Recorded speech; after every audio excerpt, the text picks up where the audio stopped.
My name is Tina. At 35, I'm single and still living at home.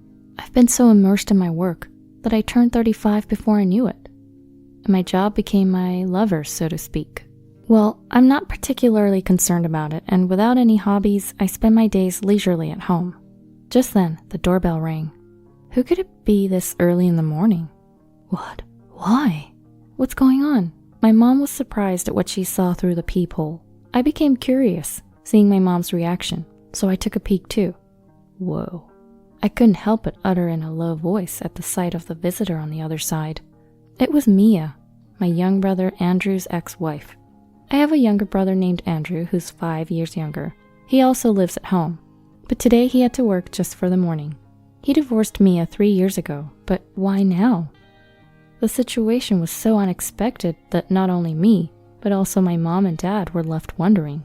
Andrew's not here, what should we do? Perhaps we should at least let Andrew know. Right, I'll text him later. We should at least hear what she has to say. If it's awkward for you, I can handle it. When they first got married, my mom had a hard time getting along with Mia. It's not that Mia was ever mean to her, but she has a strong personality when it comes to speaking her mind. And my mom, being the type to always put others first, often found herself overwhelmed. Guess I should handle this. Mom, you might just crumble under the pressure again. I decided to take charge and open the door to greet Mia. Hi, it's been a while. Hi, it has been a while, Tina. What brings you here today? Andrew isn't here, he's at work. Oh, in that case, I can talk to you. I have something to share. Her monotone speech was a familiar tune. I led her from the entrance to the living room. My mom and dad were already there in the living room. We all decided to hear what she had to say. So what's up? What did you want to share? What brings you here, Mia? What do you want to discuss?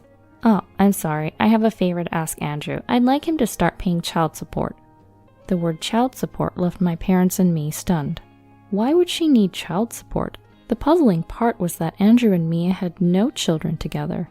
Huh? Wait, child support? Yes, that's correct. But you and Andrew divorced 3 years ago, right? Yes. Did you two, reconnect during this time? No, we haven't been in touch since the divorce. Then why child support? Well, I was thinking that it might be nice if he could contribute towards the child I'm carrying. We couldn't grasp what Mia was saying. She seemed unfazed by our shocked faces. My parents' faces turned pale, unsure of what was happening. However, I thought it would be best to ask more questions to understand her intentions better. You know, child support is usually paid to your own child, so if the child you're carrying is Andrew's, then it would make sense for him to pay child support, but... Oh, is that so? I'm sorry. I thought I was entitled to it. My current husband told me I could get it. Mia now looked puzzled too. I wondered what her current husband was teaching her, but I patiently explained that there was no need for Andrew to pay child support as it would not even arise. That's odd. There's nothing odd. Wait, did you come here for this? Well, it's for the baby in my womb. Plus, I was hoping that my ex-husband could help out for the child's sake. I had no idea Mia would say something so outrageous. Wouldn't anyone normal think it was strange if they had thought about it? Just as I was thinking that, Mia's phone rang. It was her current husband. She checked the call in the corner of the living room, and it seemed like she was having a dispute. Just as I was wondering if she really believed she could get the money, Dad began to whisper. Mia's saying some crazy stuff, isn't she? Hey, what do we do? What if she says she won't go home until she gets the money? Well, that's just not possible, right? Why would she appeal to the family of her ex-husband about this? I couldn't understand it, but it was clear that her current husband was involved in some way. While I was quietly talking to Dad and Mom, Mia finished her call and came back. She was grinning. I'm so sorry. I made a big mistake. Oh, is that so? That's good. Haha, everything's good now then. It wasn't child support, it was alimony from the divorce trial. Now Dad, Mom, and I were all stunned. Even seeing us in the state, Mia just continued to smile cheerfully. Huh? Alimony from the divorce trial? My current husband is the type to take anything he can get. Actually, we only got remarried about a year ago, but before we got married, we talked about my divorce with Andrew. Then he said, "You didn't get the alimony from the divorce trial?" Hold on, so the reason for the divorce is because of Andrew? Well, I suppose so. I don't know it clearly. Just wait, let me check on this. I immediately went from the living room to the bedroom, grabbed my phone, and contacted Andrew. I texted him saying, did you cheat? And he immediately called me. Hey, I didn't cheat. What the heck is going on? You know, the alimony from a divorce trial is usually paid by the party who caused the divorce, right? Huh? Yeah, why? Is Mia saying something ridiculous? Well, yeah, so I'm checking. You didn't divorce her at fault, did you? No, we broke up due to personality differences. She didn't do anything either. I see. Okay, I'm coming home now. I'll be there in about 30 minutes. After wrapping up the call with Andrew, I returned to the living room, where Dad and Mom were giving me the, "Did you find out anything?" look. I nodded and took a seat on the couch. So I just checked with Andrew, and he said when you two divorced, it wasn't his fault. What do you mean, his fault? Well, to put it simply, it's the one who caused the divorce. That includes you too, right, Mia? I guess so. It's not like we did anything particularly bad. We did fight quite a bit, though. Well, if that's all, you're fine. You see, the alimony in a divorce trial is something the guilty party pays to the other, so, Mia, you might have gotten it a bit wrong. What? Don't tell me you don't know this. When a woman gets divorced, she gets the alimony from the divorce trial. At that moment, I was in the presence of this crazy woman who believed that women always get the alimony in a divorce trial, regardless of the reason for the divorce. Her eyes were shining and she had this "I'll take what I can get" attitude. I mean, it's good to be assertive, but I wish she had done some research before coming. That's not a thing in the law. What? Surely I'm not wrong this time. My husband said so. Listen, Mia, your husband doesn't write the law. At that moment, we heard the front door open. Andrew had rushed back from work, his face flushed. Hey, what are you doing here? Oh, it's you, Andrew. I didn't need to see you, you know. I heard from Mom and Sis, you're causing trouble, talking about child support and divorce trial alimonies. So what? It's my right. Huh? Do what you want then. Get out. I'm not paying you a dime and I don't have to. You're responsible for this, Andrew. What? Hey, stop it now. I stepped in to stop the escalating argument. I turned to Mia. I'll talk with Andrew about the details later, but from what I'm hearing now, I don't think there will be any money paid to you. What? Why don't you look it up? Anyway, please just leave for now. When I said that, Mia made a sound of annoyance, slammed the door, and left. About 20 to 30 minutes later, I asked Andrew what prompted him to divorce. With her attitude, the stress was just building up. That's why we divorced. She seemed perfectly fine with it. Maybe it's better to say our values differed. Anyway, I didn't do anything during our marriage to warrant an alimony in the divorce trial. Andrew explained, insisting strongly. However, later that evening, a loud crash suddenly echoed from outside. Startled, I stepped out the front door, only to see a car speeding off. To my horror, a part of our flower bed by the front door had been destroyed. It's her, it has to be Mia. This is the kind of ridiculous behavior that made me despise her. What do you mean? Has something like this happened before? During their marriage, Andrew had his fair share of issues with Mia, beyond just personality clashes. Mia was always stirring up trouble in the neighborhood, which often led to Andrew apologizing on her behalf. She also had a spendthrift nature and thought that being a wife meant constantly looking good, spending their savings on beauty treatments and luxury brands. Andrew had to deal with these recurring issues. It seems like this could fall under alimony during the divorce proceedings, don't you think? I wanted to divorce her immediately back then. I just didn't want to have any prolonged relationship with her. While I understood where he was coming from, I couldn't help but confront Andrew about why he hadn't discussed this with me earlier. Despite feeling sorry and expressing his apologies, I reassured Andrew that he hadn't done anything wrong. I just hope nothing else happens from now on. But my wishes did not come true. The very next day, Mia was back, ringing our doorbell, shouting, I did find out that I can claim alimony during the divorce, so give it to me now. Don't you feel sorry for the kid? For 3 days, we responded through the closed door, but Mia wouldn't back down. Then, presumably, her current husband started parking his car in front of our house, destroying something with a hammer he brought from their home, and then leaving.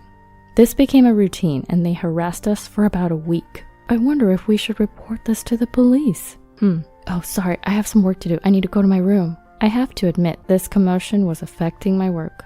I work from home doing web-related services. Although my work is primarily remote, the constant doorbell ringing had interrupted an important meeting. Hey, Natalie, I just finished up. Phew. Good work.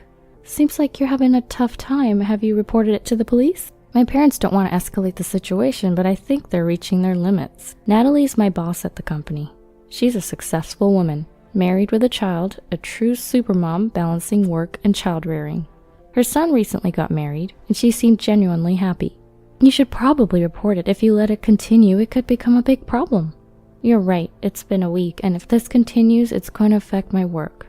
But really, it's a small world, isn't it? Strange people are surprisingly close at hand. Do you have anyone like that too, Natalie? Someone who says, alimony in divorce cases should always go to the woman. Actually, I do. It's my son's wife. Natalie and I had a good laugh at that, but then Natalie's face suddenly turned serious. Wait, you don't think... I was shocked by what Natalie said next, and I proposed a plan to her. I thought it could be the perfect way to put a stop to this nuisance. The next morning, the doorbell rang, and through the peephole, I saw Mia and a man standing there. Enough is enough. My husband says we're going to get your divorce settlement. Do you really want to suffer more? Beside her, a man was grinning ear to ear. Smiling, Mia continued to bang on the door. I confirmed the situation through the peephole and decided to open the door. You just don't know when to quit, do you? Well, of course, I'm all about getting what I can. However, seeing the person standing behind me, the confidence in Mia's face vanished instantly. Oh my god, what on earth are you doing? In a twist of fate, Mia's current husband's mother was Natalie. During our previous online meeting, Natalie had asked, I could be wrong, but is her name Mia? After several facts matched up, Natalie had kindly agreed to confront Mia in person. Fortunately, Natalie lived about a half-hour away by car and had hurried over first thing in the morning. What do you mean, divorce settlement? What are you trying to do here? No, it's not like that. Answer properly. You've been saying strange things for a couple of weeks now, right? Like, did you know that women can get a divorce settlement? I didn't. I missed out. I don't know if I said that. Well, if you consider this situation and what you've been saying, it all adds up. You and him were scheming something together, weren't you? No, it's not like that. What do you mean it's not like that, and when did you marry this man? As it turns out, there was another ally. John, the real husband of Mia. And the man who was harassing us along with Mia was none other than... You were conspiring with Alec? What a rotten move you made, Mia. No, it's not what you think, John. He's just a friend. We've already found out you and him have been in a relationship for a year now, right? You're finished. I was planning to start divorce discussions soon. What? Divorce? No, you're kidding. No, I just came to get some money. He's just a friend. It's not a big deal. I just wanted to fund my dates. Right, John? Right? You'll forgive me, right? I told you the truth, right? John stared at Mia as if she were trash. The unbelievable scene kept unfolding, as Natalie, Dad, Mom, Andrew, and myself could only stare wide-eyed. Go to hell, I'm not gonna reconcile with trash like you. No, I'm not getting a divorce. I said I'm not. Alec, disappointed by Mia's behavior, tried to flee, mumbling, Well, I'm leaving. Oh, there they are. A police car, sirens whirring, had pulled up in front of our house. Andrew had called the police as soon as the commotion started at our doorstep. You think you can escape? You're as guilty as she is. No, please, I was just fooling around. Fooling around by smashing our flower bed with a hammer. And what about the dents in our walls?